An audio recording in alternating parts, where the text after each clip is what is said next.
Bienvenue, shalom, mbote na bato nyonso batalaka biso à travers Dada International, le choix de l'excellence. Où ils a rendez-vous na biso ya mikolo na mikolo, karibu kumeza.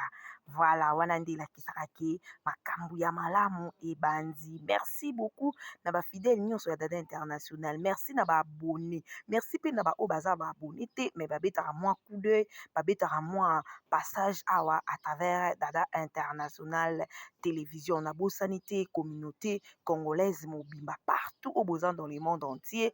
Na moni vraiment besoin na bolingo ya Dada International télévision Nzambalula apambola bino ba meilleur V na biso nyonso.